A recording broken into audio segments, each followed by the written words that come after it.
making a video. I don't know. It's just today's video, I think. Not going to be a subject of anything, I don't think. So, a ramble of junk, maybe. So, first thing I've noticed is, the draft science video, the most recent one.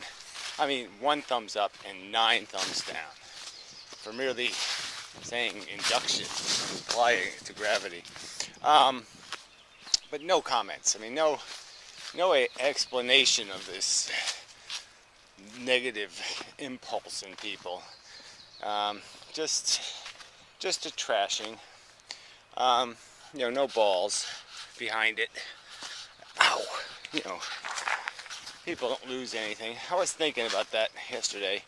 I was sort of thinking that, maybe I'd do one of those, whatever, viral videos or whatever, not viral, whatever, the ones where you pass it on, or pass the idea on, and try to get everybody to do a rag video on YouTube, just to get Google Tube,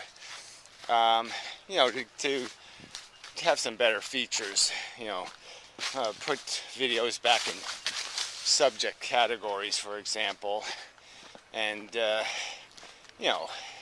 put channel information with people's screen name, like how many videos they've made, when their name shows up, or some class of videos, more than 2, or 0, and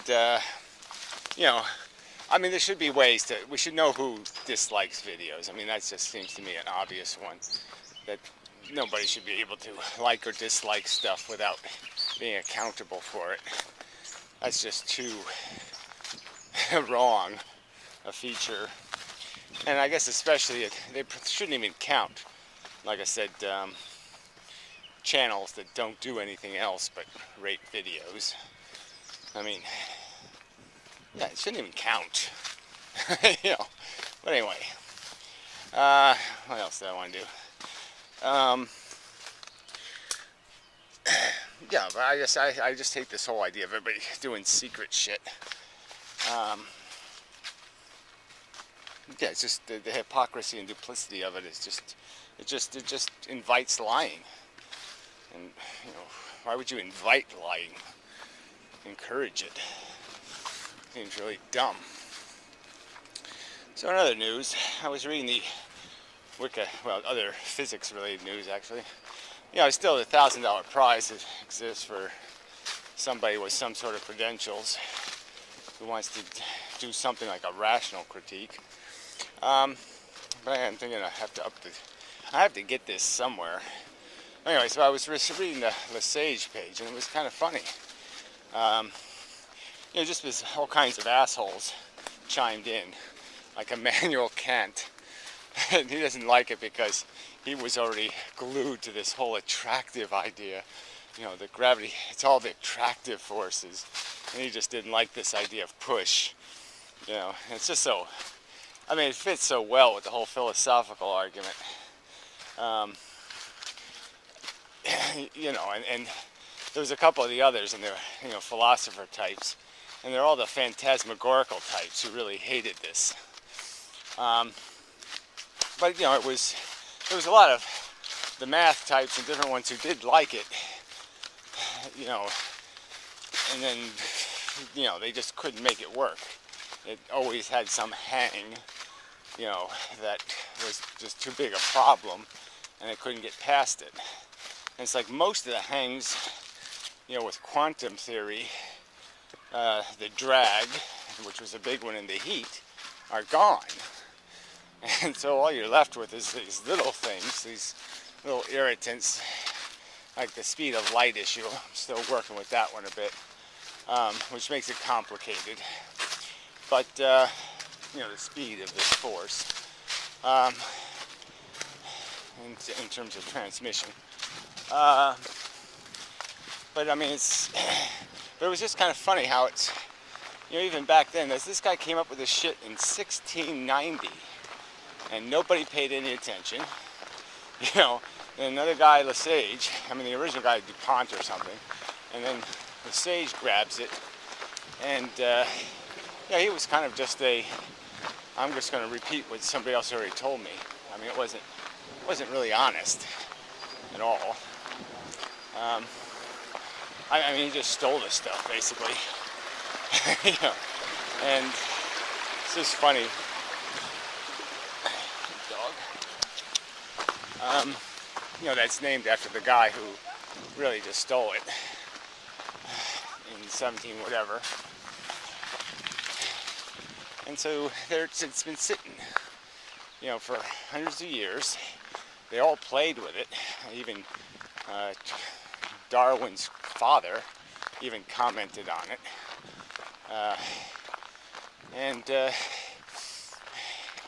You know, some real famous scientist types, like I said. So it was kind of a mixed bag of reviews, but publication was rare.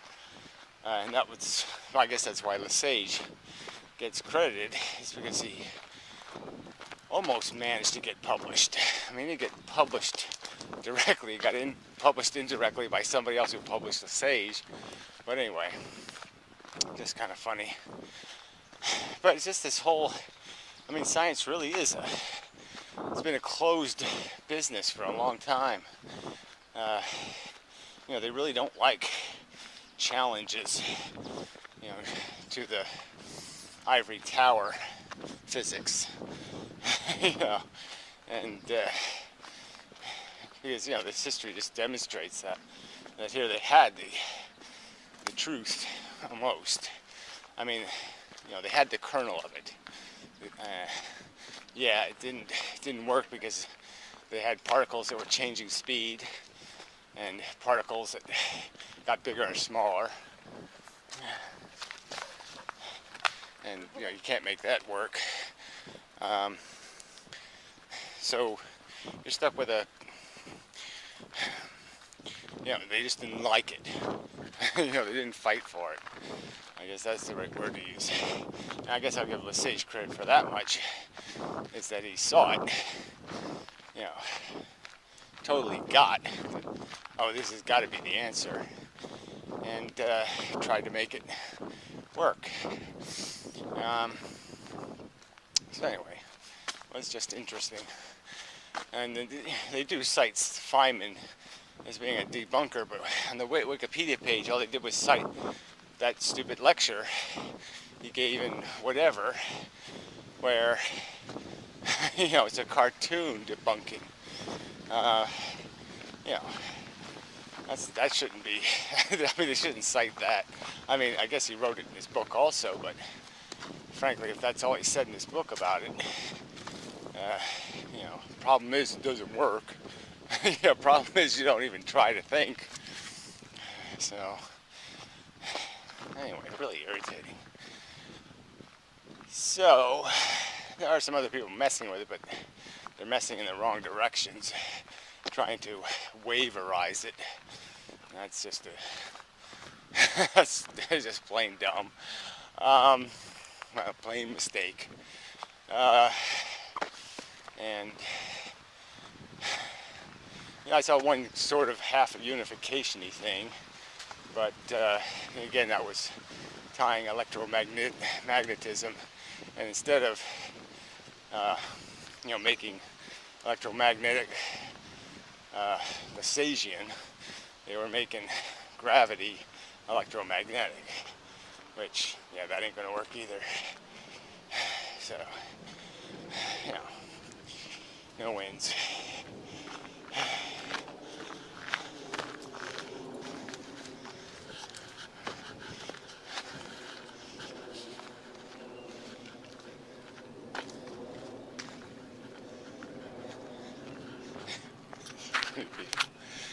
She picked up her dog. And what does she do? She picks it up and throws it in the woods. That's really not going to make a difference to the environment. Yeah, it's still poo-poo in the environment. It still goes into the stream right over there. Yeah. But whatever. Out of sight, out of mind. Inconvenient truther. Jogging with her dog. Yes. Oh, the green people. Anyway. It's just, this is why humans will always fail. It's the principles. I can't get the principles. So, I guess that's about it. I won't ramble on too much. I already did too much because people hate this subject, but I gotta make something happen. Because it's all brilliant and such. Yeah, that's it.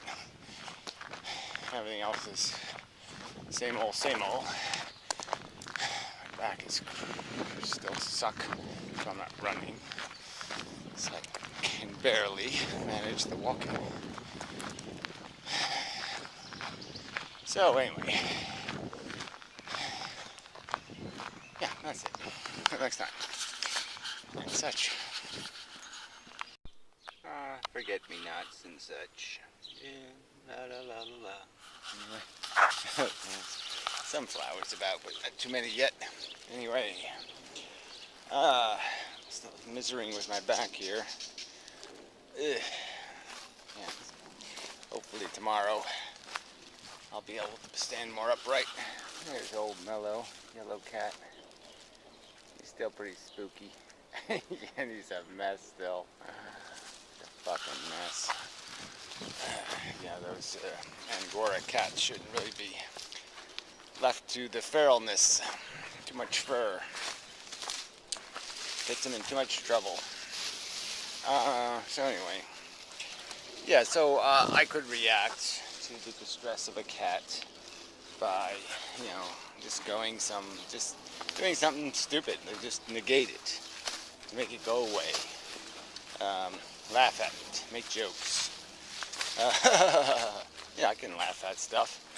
I did the other day. Made a little dead fish talk and made a joke. So yeah, we can evade it. That's what Anaconda Vod's theory of existence is. And he says it as if this is some big surprise that human beings can evade accountability and responsibility and any negative sense of dread by deluding themselves. Yeah, by going to Walmart and watching a movie. I mean, it's just so funny. He mocks the very thing that's an expression of his theory of,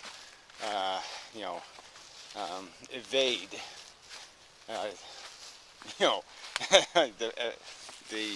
the logical, consequential reaction, the one that's consistent with your construction, in the sense that your construction tends to identify things happening as bad by your personal experience and good by your personal experience. But that one does get a little tricky because it's also our nature to be rather selfish, so we tend to enjoy the Schnuggenhauer, or whatever the fuck it is, a German word for, having fun at somebody else's expense when it's the right person you're expensing. Getting what you deserve, kind of thing, even if you don't deserve it. Yeah. So yeah, there's not some sort of rule that says you have to feel a certain way to understand something. So understanding isn't necessarily onerous. But he always uses examples that are just such bad examples. He read some passage out of a book from some guy who was depressed, and certainly when you're depressed you have those moments where something just creeps you out. So he was creeped out by some geese and flying and honking or whatever, and it just went through him, and stunned him. I've had that with crows before. In some of my lower days, crows have gotten to me. Yeah, I don't know what power you have when you're in the depression. It's pretty hard to just say, oh, well, I'll just pretend that didn't depress me, or I'm not vulnerable. So, I mean, this is a game you usually can't play when you're at your weakest anyway. So it might be a good preventative. What was the point? Oh yeah, so it's just a trivial thing, you know. There's usually something else that's the root of your depression, and you know, these other things just end up being symbolic representations of the fact that you're depressed and the fact that you're reacting to them that way. So I don't know if I would put them in the same category. And obviously people are, you know, depressed for, you know, usually it's some sort of personal life thing, you know, some sort of, you know, you just can't see a path for yourself through all the clutter and crud that's going to be at all clean enough to live in, live with. Yeah, and but anyway, this whole subject of depression seems so not the subject. So it's just that's a psychological subject. The subject of what's the nature of our existence is a different subject. The nature of our existence is a pile of shit, and I don't care if you're happy that it is. I don't care if you enjoy thinking about the fact that life is shit. The point is acknowledging. Nice, that's a yellow-tailed hawk. Pretty rare thing to see, flopping about in this woods. I believe that's what it was. I mean, it had a big yellow stripe on its tail. It's going my way. So anyway, what's that? Very quiet wings.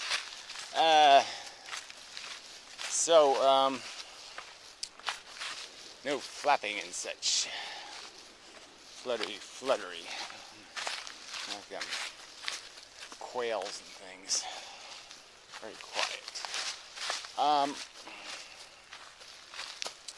So yeah, the subject really isn't how to be happy or how to make it. I mean, how to keep yourself strong when you're in the war even. And that's it'd be nice somebody wrote a book, how to keep yourself mentally strong when you're losing the war. You know, in the trenches or something. Okay, why? What the hell? Why not? No point in failing for nothing. You know, give it your best shot. Yeah, nice title for a book. Give it your best shot. You know, for a war survival thing. But I'm just saying, yeah, okay, fine. What does that have to do with the truth? You know, the subjects that he's arguing against have nothing to do with this mush. And he keeps dragging them into this mush. And with the pretense that, well, see, you're saying that philosophically life is a stupid, sloppy biological experiment conducted by a no-brained, he's that psychotic, no-brained scientist. And you know, he's going to argue, well, no, you just twisted all the facts around and it's all fun because I do that for therapy. So he's using his therapy as evidence of how life is worth living because you can delude yourself into believing it is. Well, yeah, you can delude yourself into believing it is, but that doesn't mean you've changed what it is. That's a delusion. Wow. And you can just likewise delude yourself into recognizing it's not functional and it has no purpose, and then you won't need to have kids. You don't want to go anywhere near that. And you'll accomplish your safety duty. So you'll protect reality from your delusion. So if you're going to have a delusion, just have one that makes you not make a mess into the future. There you go. Simple solution. I prefer that people just have a rational, logical conversation about the reality or addictive psychology. The fact that, you know, as that stupid Carla Del Stella's claiming we don't feel for any reason. You know, it doesn't have anything to do with compelling us to behave. It's just so funny. I mean, they're just so desperate to escape reality. I mean, that's why it exists. It exists because our brain Again, I've said it 5 million times. Of course, she never quotes the part where I say things like that. But our brain's doing two things. First, it's creating feelings, which is a way of making problems matter. And then it's giving us enough logical capacity to scheme solutions to our feeling problem. And that's what the salmon are doing when they go upstream. It smells like good stuff up there, so they head up there and they strategize to get up there because they can taste how good it is. And they just don't realize it ain't gonna be so good. Yeah, because they don't have any information. So anyway, and that's our origins, was the lack of information. But our intuitive senses, we can see what's upstream for us, and we can understand that sex is good. Just don't, wear a condom, and then sex is good. So then you don't have a bunch of babies in the way of your sex. So it's not too complicated. Yeah, so and all the other desires, we can tell sometimes our senses will fool us into thinking junk food is real food, but intellectually we can know better. So we can moderate ourselves out of the trouble our raw senses might get us into. Our enthusiasm can be tempered by understanding that, ooh, wait a minute, I don't think me riding on the roof of the car is a good idea. Yeah, let's give that a thought number 2. Yeah, should have found the flaw in thought number 1, but let's give it thought number 2. So that might not be a good idea. This is all doable, and that's how the brain works. We feel because that's the mechanism nature fell upon to push organisms through the mush. And the fact of the matter is, if you don't lie, you can't make pushing make any sense. So you have to make lies about what's out there. That's all Anaconda does. He just lies about thinking, I'm winning Boy Scout badges. I'm a man. Yeah, I'm a manly man because I'm bold and reckless. So, he just converts the desire mechanism into an ego mechanism, which is the same difference. It's just one of the mechanisms, and just establishes the goal as meritorious instead of seeing it with his intellect to be superficial and selfish and of no realistic productive potential. Yeah. So that's probably enough on that. So a little bit of honeysuckles there. Could have stopped, but this back thing is just such a slowing me down. Yeah. I mean, I'm still functional, but it just takes me twice as long to do anything. Yeah, I don't know if there's much else. Lots of stuff going on in Gary Brain. Yeah. Still working on physics stuff. I think I'll make a physics video tonight just because I got another angle on the spin relationship. Very interesting. Yeah. So anyway, I don't know if there's anything else I need to add. I mean, I guess I should have kept this video consistent, but who cares? I'm not going to complain about some more Google crap.